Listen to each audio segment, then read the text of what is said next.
All right, let's get into this. This is a show that I grew up watching. This is a soap opera called General Hospital. And I honestly want to talk about one of the greatest characters on this show. Mind you, I am 29. So the history of this show is well before my time. But we're going to do a character profile on the Jason Morgan, the man in the middle of this photo. This show takes place in a fictional town called Port Charles. Now, everything is centered around General Hospital, the main hospital of this small town. But this character, Jason, comes from a wealthy family called the Quartermains. So, between 1991 and 1996, his character is a fundamental part of the show. The history of this family is long, and honestly, I'm not even going to get into it. But the main family starts in the 90s to me. So we have the main patriarch of this family, which is the granddad, which is Edward Quartermain. You have the grandmother. There are a lot of other family members, but we're not going to get into it. But Jason's father is an alcoholic, but he is also a doctor at General Hospital.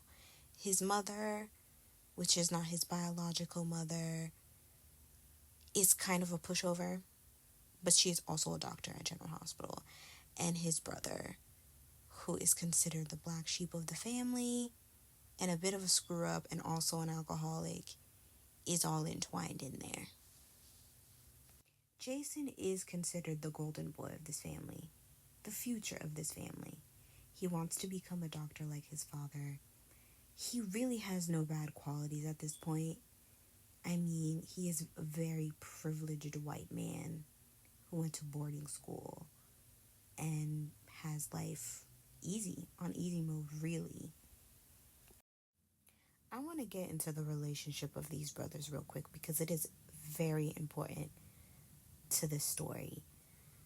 Now, as I said, Jason is the golden boy. He basically can do no wrong, but he's also the youngest brother.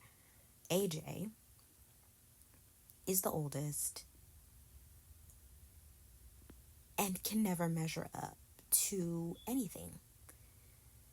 It's a distinct role that they have for these two boys, which is why I consider them dysfunctional, because their father clearly prefers Jason. There is jealousy there from AJ's part, and Jason does see that, and he tries very hard to always give his brother the benefit of the doubt.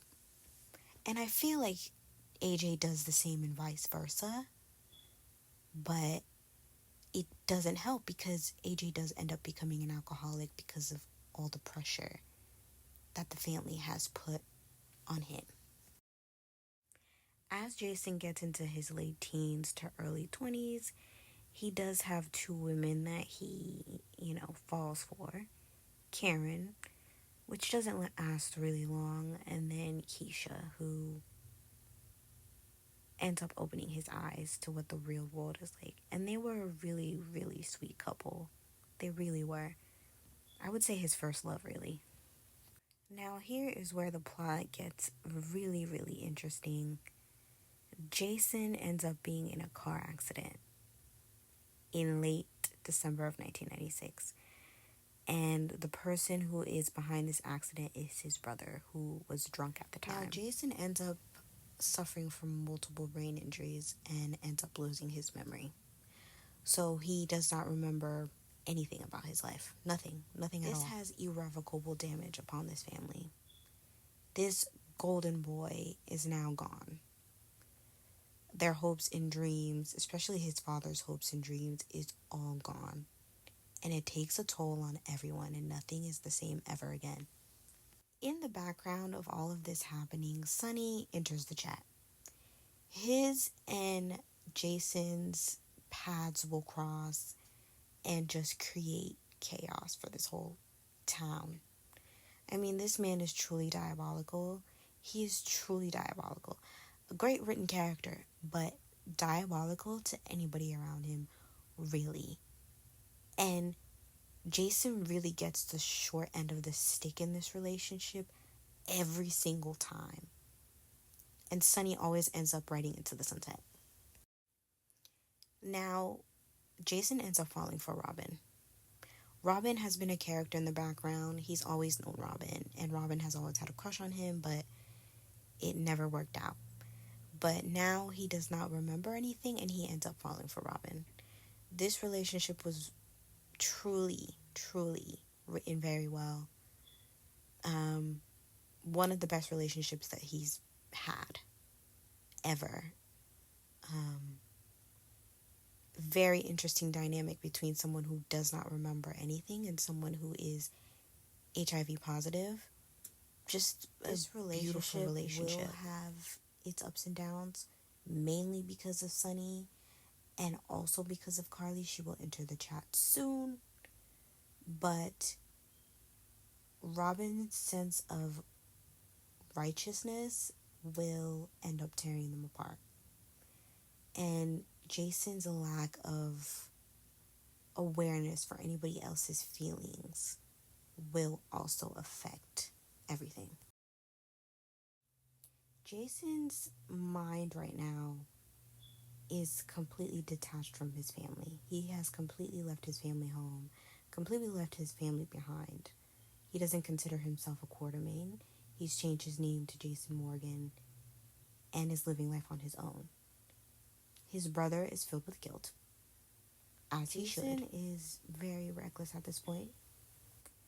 He ends up getting a motorcycle. He ends up working odd jobs and very susceptible to people's ideas, especially Sunny's when he meets him.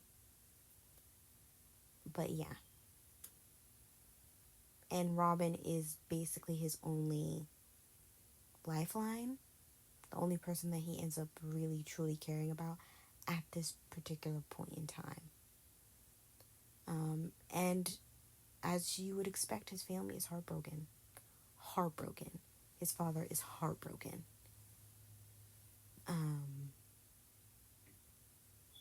Yeah. Carly. This is a mess of a woman. Carly and Jason end up, having relations when he's with Robin. Solely for the purpose of sleeping together, because he can't really sleep with Robin at this point in time because of her diagnosis.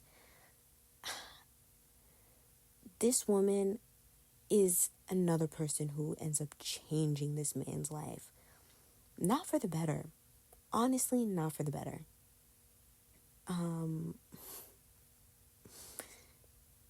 Just destructive in every single way. But he ends up truly, truly caring for her for the rest of his life up until, 2024 when I'm recording this. Someone he should have let go a long time ago, but he loves her. And that's also one of the faults of Jason. His unwavering loyalty to people that he cares for is great, but also very detrimental to his life. I'm going to stop right here. This story is very lengthy. It spans 30-something years, so please tune in for the second part. And please share and subscribe.